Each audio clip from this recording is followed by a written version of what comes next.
Movember, day 18. It's a Friday here. Excited that tomorrow is Saturday and Rob Weiss is speaking from America. But today, the tool I'm going to focus on comes out of this resource book, your disclosure document, and the bigger version of it, which is, can I show that too? That's the whole, all of the tools.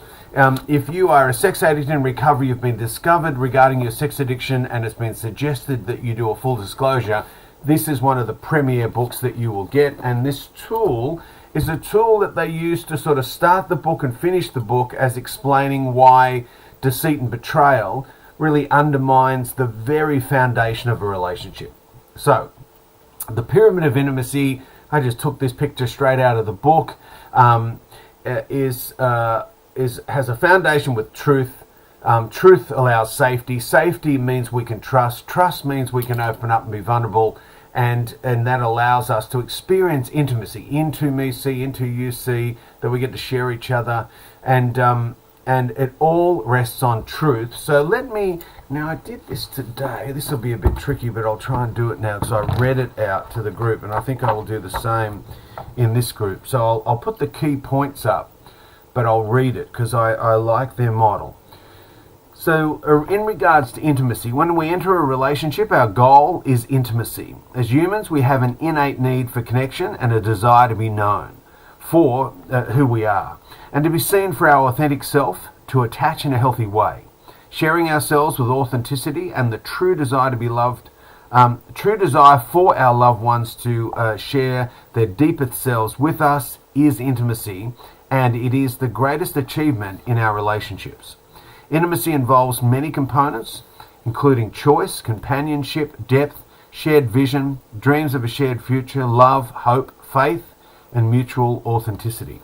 Intimacy takes time to build, and it connects us to our closest loved ones. It is a zone that involves mutuality, give and take, communication, respect, and boundaries. So that's the top of the pyramid. Underneath that is vulnerability. Intimacy requires vulnerability to develop, and vulnerability is an active process where we share parts of ourselves, often the most hidden parts, and with those closest to us. Note, in this workbook, we are referring to vulnerability as an active choice that we make as opposed to susceptibility to being harmed. When we are vulnerable, we take the risk to know and to be known at the deepest part of our core and to experience the discomfort that comes with that effort.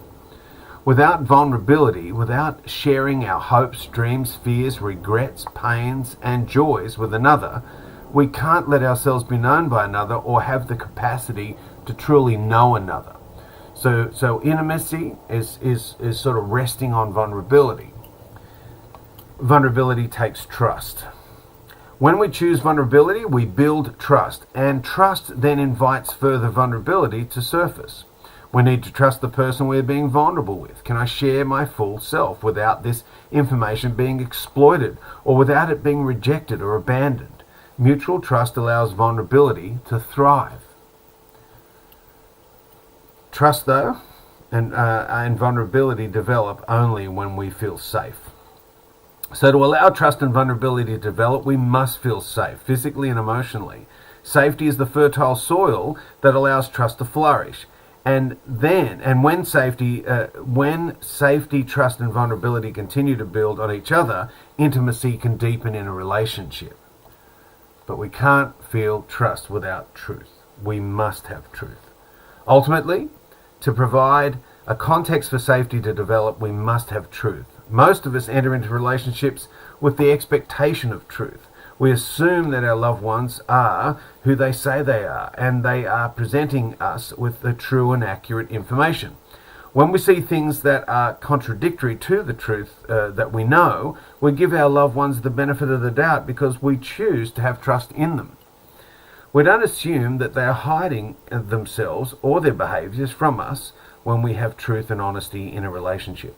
Just the opposite. We assume their truthfulness. Truth then becomes the foundation on which safety, trust, and vulnerability and intimacy are built.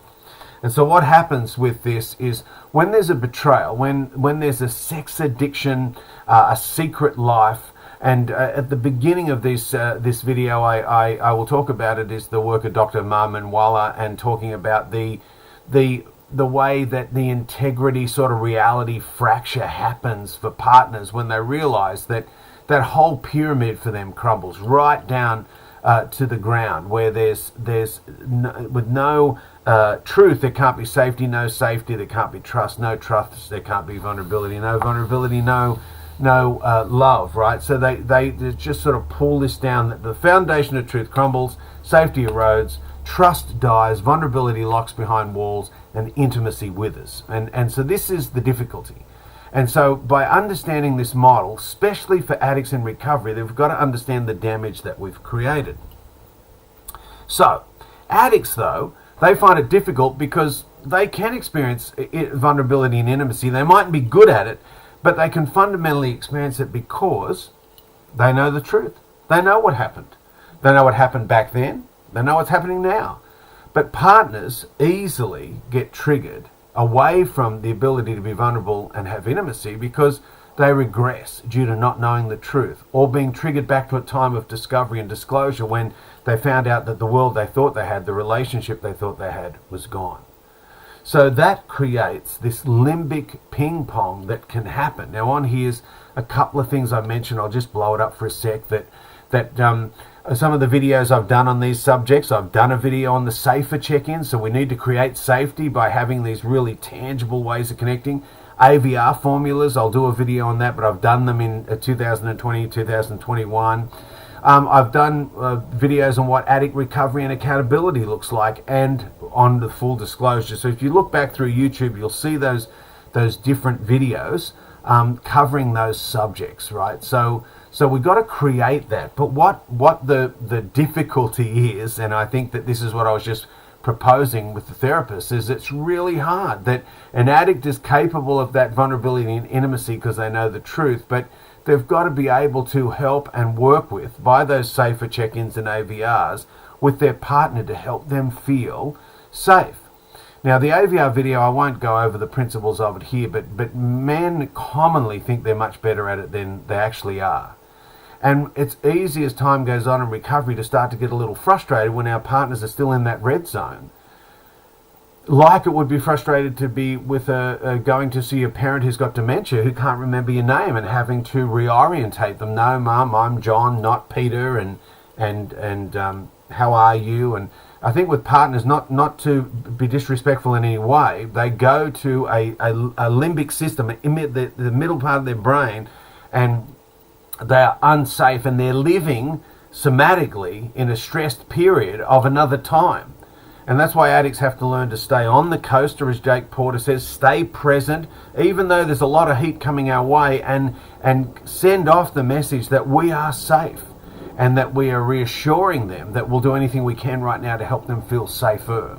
And that's the difficulty. So teaching both partners and addicts to identify when one or the other's in regression. The other thing that I brought up today is that if an addict, once they put their addiction down, realizes there's untreated trauma, then you've got limbic system reactions on both sides. You've got the addict now being triggered into their developmental trauma reactions. You've got the partner being triggered into their integrity disorder, the relational betrayal trauma reactions, right? So if we can't both press pause for a second and regulate, we will manipulate the other person. Because I want you to be better, so I'll be okay. And then that just leads to a lack of safety and the crumbling of the pyramid. So, when you look at, well, where to from here? How do you even start? Yeah, sex addiction recovery for addicts, for sure. One-on-one therapy, group therapy, 12-step cultural support, or Christian group support where you're really addressing the issue. Other addictions and mental health issues need to go into recovery. Carnes has got research saying 87% of people with one addiction have two or more. Learning regulation skills, so now that we're more present, that we don't just blow up and act out. Learning to help them heal through AVR mastery. We can't just do it once or twice and think we've got it. We have to practice it. Learning to work within boundaries and restrictions that are set by our own recovery, our partners, and that developmental trauma recovery to start to finally look underneath. Now, someone that's doing the facing the shadow work and the 30-point plan of Carnes gets to do that all along the way.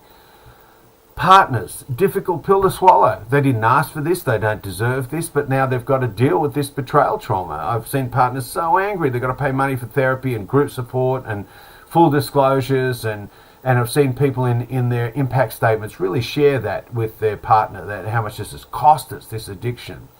They've got to find therapy, group support. Hard to do, but getting better all the time. Got to learn to regulate. You know, when someone's righteously angry because you've really let me down, man, it's hard to get them to focus on themselves and de-escalate themselves. The full disclosure process and ongoing recovery and boundary support, intimacy building rituals and that with a partner, like the safer check-ins and Vanos check-ins.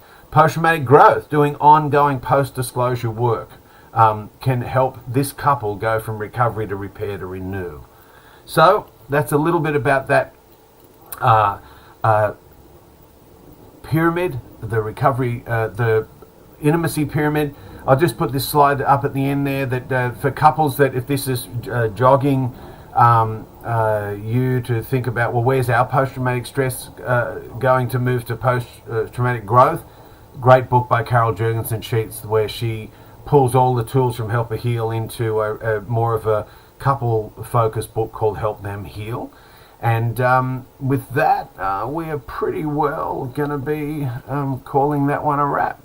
So, Movember tomorrow, Dr. Rob Weiss, live from LA. If you are hearing this tonight, just email us through the website and we will send you the link for that. We're really excited to have him talking very in general terms about sex, love and avoidance, addiction, betrayal, trauma and recovery. And with that, I wish you all a good night.